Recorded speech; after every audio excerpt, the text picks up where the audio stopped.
చక్కెర పొంగల్ ప్రిపేర్ చేసుకోవడానికి ముందుగా స్టవ్ మీద ఒక కుక్కర్ని పెట్టుకోండి. అందులోకి ఇప్పుడు మనం తీసుకుంటున్న కొలతకి 1/2 కప్ వరకు నెయ్యి తీసుకోవాలి.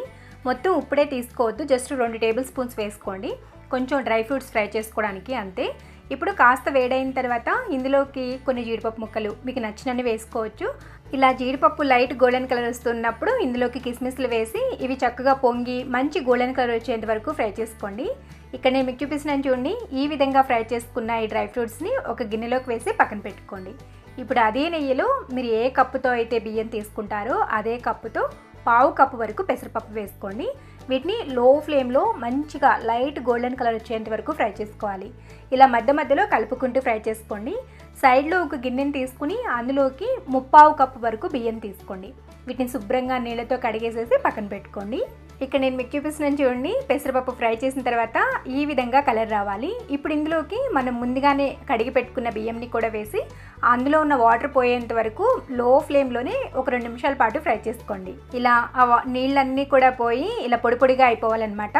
ఇప్పుడు ఇందులోకి మీరు ఏ కప్పుతో అయితే బియ్యం అండ్ పెసరపప్పు తీసుకున్నారో టోటల్ కలిపి 1 కప్ అయ్యాయి కాబట్టి 2 నుంచి 2.5 కప్పుల వరకు నీళ్ళని పోసుకోండి. కొత్త బియ్యం అనుకోండి 2 కప్పులు సరిపోతాయి, అదే కొంచెం పాతపడిన బియ్యం అనుకోండి 2.5 కప్పులు కూడా పడతాయి. అందుకని మీ బియ్యాన్ని పట్టి పోసుకోండి. ఇక్కడ నేనైతే 2 కప్పులే పోసానమాట. ఇప్పుడు ఒకసారి కలుపుకుని కుక్కర్ మీద మూత పెట్టుకుని విజిల్ పెట్టుకుని హై ఫ్లేమ్లో 2 విజిల్స్, లో ఫ్లేమ్లో 1 విజిల్ రానివ్వండి. ఆ తర్వాత స్టవ్ ఆఫ్ చేసేయండి. పర్ఫెక్ట్గా మనకి రైస్ అండ్ పప్పు 2 కూడా ఉడికిపోతాయి. ఇలా కుక్కర్ అనేది విజిల్స్ వచ్చిన తర్వాత స్టవ్ ఆఫ్ చేసుకుని పక్కన పెట్టుకోండి.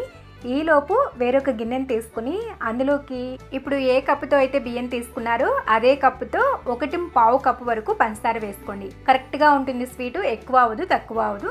తర్వాత ఇందులోకి ఒక 1/2 కప్ వరకు నీళ్ళని పోసుకుని ఫ్లేమ్ని లో టు మీడియం అడ్జస్ట్ చేసుకుంటూ మధ్య మధ్యలో కలుపుకుంటూ పంచదార కరగనివ్వండి. పెద్దగా టైం పట్టదు, ఫస్ట్లో అంతా కూడా ఫాస్ట్గానే అయిపోతుంది. లాస్ట్లో నెయ్యి వేసి ఉడికించుకునేటప్పుడే ఒక 5-10 నిమిషాల పాటు ఎక్స్ట్రా టైం పడుతుంది అనమాట. కానీ టేస్ట్ మాత్రం నెక్స్ట్ లెవెల్లో వస్తుంది. సో ఇలా బాగా కలుపుకుని పంచదార అనేది ఈ విధంగా కరగనివ్వండి. సో ఈలోపు మనకి కుక్కర్ కూడా ఆవిరిపోయి ఉంటుందన్నమాట. విజిల్ తీసేసేసి చూపిస్తున్నాను ఏ విధంగా ఉడికింది అని చెప్పి. ఎక్కడ కూడా మనకి అడుగంటదు. కొంచెం ఇది లైట్గా మెత్తగా ఉడికించుకోవాలి, బాగా స్మూత్గా మాత్రం అస్సలు చేసుకోవద్దు. అలాగని పొడి పొడిగా కూడా ఉండకూడదు అనమాట. మనకి పులిహోరగా చేసుకున్నట్లుగా పొడి పొడిగా వండుకోవద్దు. ఇది కొంచెం లైట్గా అన్నం కరెక్ట్గా 100% ఉడికితే ఎలా అయితే ఉంటుందో అలా ఉండాలి. సో చూడొచ్చు మీరు, పర్ఫెక్ట్గా ఎక్కడ అడుగంటుకోకుండా ఉడికిపోయింది.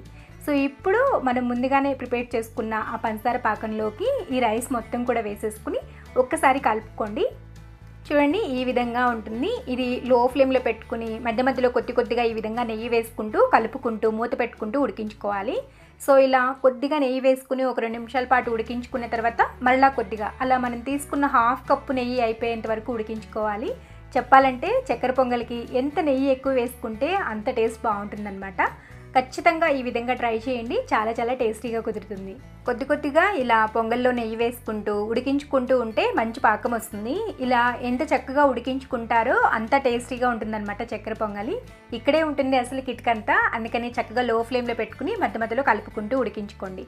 సో చూసారా ఎంత బ్యూటిఫుల్గా ఉందో.